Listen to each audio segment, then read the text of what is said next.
장애인 시설의 학대와 비리 문제, 잊을만 하면 터져나오고 있습니다.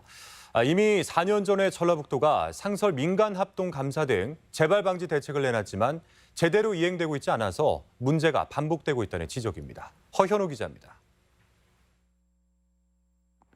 정읍의 한 장애인 시설에서 장애인들의 재난지원금을 빼돌리고 한 끼에 1,000원도 되지 않는 부실한 식사를 제공하고 있다는 의혹이 제기됐습니다.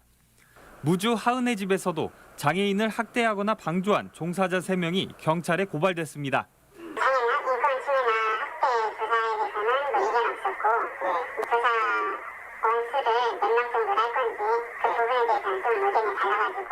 도내에서 장애인 시설 문제가 불거진 건 이번이 처음이 아닙니다. 자립원 사건 등 학대 문제가 잇따르자 지난 2016년 전라북도는 민관합동감사팀 상설 운영을 포함한 8대 정책을 약속했습니다. 하지만 정작 내용을 살펴보면 약속은 말뿐이었습니다. 주로 주간보호시설이나 공동생활가정에 집중된 조사로 상대적으로 취약한 집단 거주시설은 지난해에서야 전체 52곳에 3분의 1도 안 되는 16곳만 조사했습니다. 정작 민간합동조사의 필요성이 제기되는 무주 하은의 집은 인권단체의 강한 반발에 마지못한 듯 합의했습니다.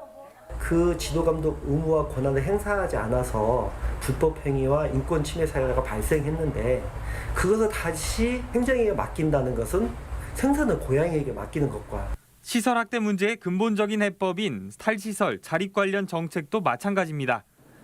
장애인들의 탈시설 의향을 묻는 욕구조사는 2017년 단 한 차례뿐 약속했던 연차별 추진 계획은 수립되지 않았습니다.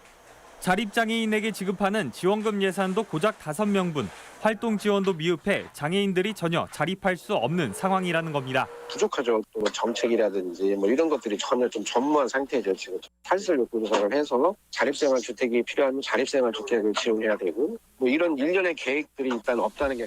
결국 전라북도가 4년 전의 약속조차 제대로 이행하지 않으면서 장애인 시설의 학대와 지원금 유용의 문제가 근절되지 않는 빌미가 되고 있다는 지적이 이어지고 있습니다. MBC 뉴스 허연호입니다.